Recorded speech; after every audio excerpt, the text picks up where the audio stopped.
On to some more fun stuff now. Tottenham and City got bashed up at the weekend again. It's not fun. 4 defeats on the bounce, Nobbins. This must feel like the 1990s all over again.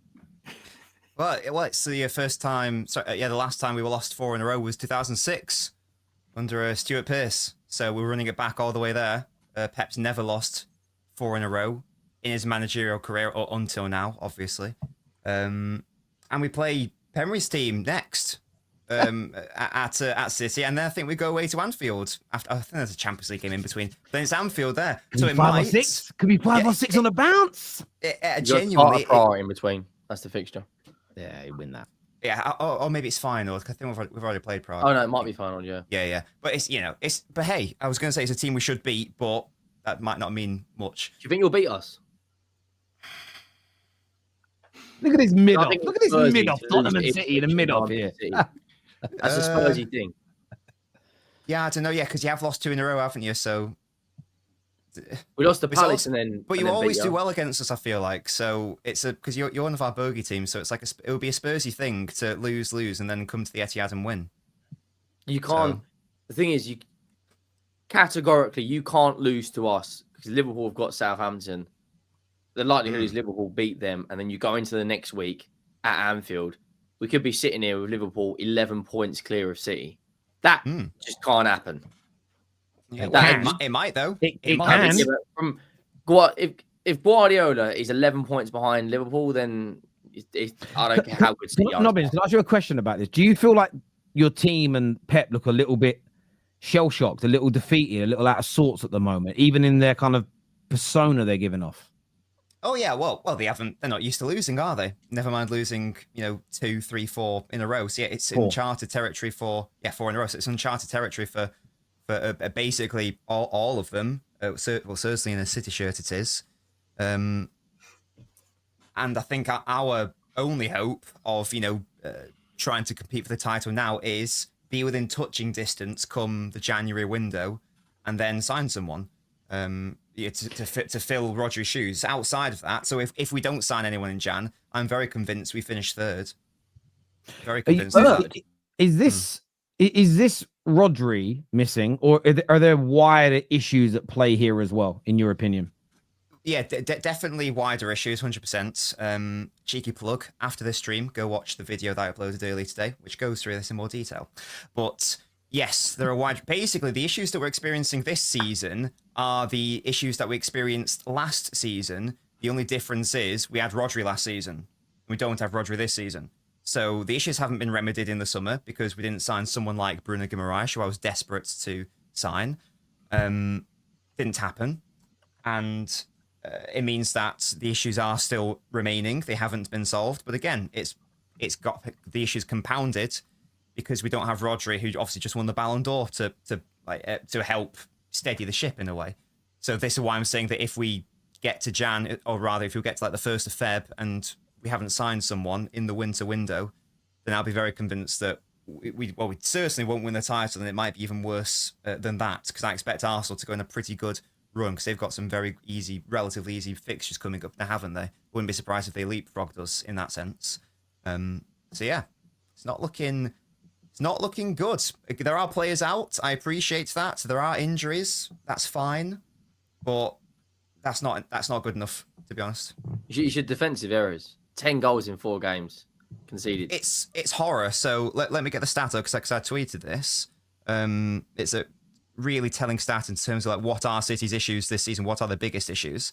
So City League games with 5+ non-penalty big chances conceded. That's an opt to big chance. So last 5 years, the worst was 2. It was one in 2020, 1 in 21, 1 in 22, 2 in 23, 0 in 24. We're already at 3, and we're only 11 games in.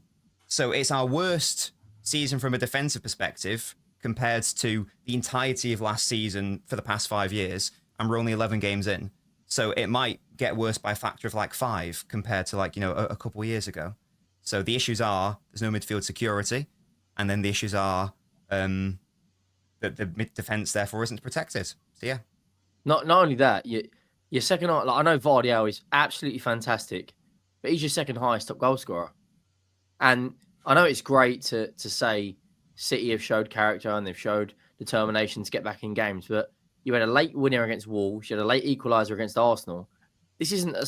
We've never seen this from City. Even before the Mancinis and the Pellegrinis, City used to having teams killed off before the 70th minute, and then toying with them the last 20 minutes. I know you can say this about loads of teams, but if Haaland gets a knock for a couple of weeks, 3 or 4 weeks, I generally don't know who steps up, what forward scores goals, because I love Foden. I've picked him up for years and years and years. At the moment, he's got to be the one who's got to step up. De Bruyne is out. The wide players aren't scoring. Grealish is injured. Savinho's injured.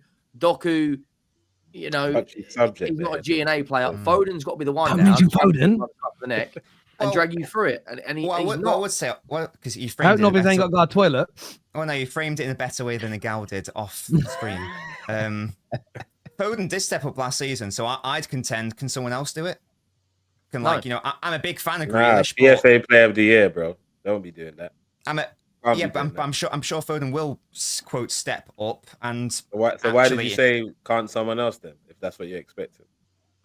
Because I'm under the impression that he will do that. And indeed, this season he's been our most creative player. And indeed, this season per 90 he's been the most creative player in the league. So I contend that he already is in terms of the chance creation. De Bruyne is out, so Foden stepping up and offering the chance creation. It's not his fault that Haaland keeps fluffing his lines every single time. Foden should have about 5 or 6 assists this season. He's only got 1, I think, and it's not his fault. About goals. But yeah, Foden's one of the most criticised players at City. Yeah, which is amazing because again we conceded 8. No, we conceded 8 big chances. Sorry, Nina, go on. No, sorry. I interrupted you. No, I was just going to say, because you mentioned that, he's been one of the most creative players, yet he's been one of the guys that's received the most criticism, yet he hasn't even played as many games as some of the other forwards at the start of the season. Yeah, but Nina, you know why? 100%. He's the PFA Player of the Year, but the spotlight's on him. He can't afford to have a slow start to a season. Lies. This is a Saka agenda. This is a Saka agenda. You do, and Agal does. Saka agenda. This ain't nothing to do with Saka. But that can't be a Saka agenda. I think all the agenda that Foden's getting is very fair. I mean, he did win PFA Player of the Year. Man. And they are like, why are we trying it? So I think it's a natural thing that people who a lot of people think that Phil Foden is a world-class level player. He should be having, I think, better performances. Look, the reality is Foden is the only one that needs to be criticized, right? I think that the team just has issues in general, but I think when you're seeing their lack of goal scoring in terms of even chance creation, I don't even feel like City are creating as many chances as they need. The chance creation is absolutely fine. The chance creation's been fine. I think only Spurs have scored more goals than us in the league this season. No team in the Premier League has garnered more expected goals than City. But is that because of how hot you guys started off the season? Because lately it's just been looking kind of mid. But I'll repeat, the main issue is that we've kept 2 clean sheets in the entirety of the season. We've scored more than 1 goal more times than we have kept clean sheets in the league this season. That is the issue. I'll repeat.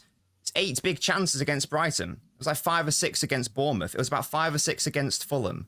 This is fundamentally a midfield and solidity and defensive issue for City. Of course, I'd like the attacking to be a bit better. I would argue that it's probably the conversion that needs to improve rather than the creation. So, Savio, for example, hasn't scored a goal yet in his City career. Grealish needs to start doing that. Doku, likewise. I'm sure Foden will, certainly based on last season. That's what I mean when other players need to step up. There is evidence that Foden has done it, and indeed, I'm sure he will. I need someone else to do that from an offensive standpoint. But again, starting point must not be the attack, given the clear midfield solidity and defensive concerns. So I'm amazed that Foden is the name that's come out of, I don't know who it was, said it, Henry, I think it's you fraud. I'm amazed that Foden's the first name that's come out. Why is no one talking about Foden?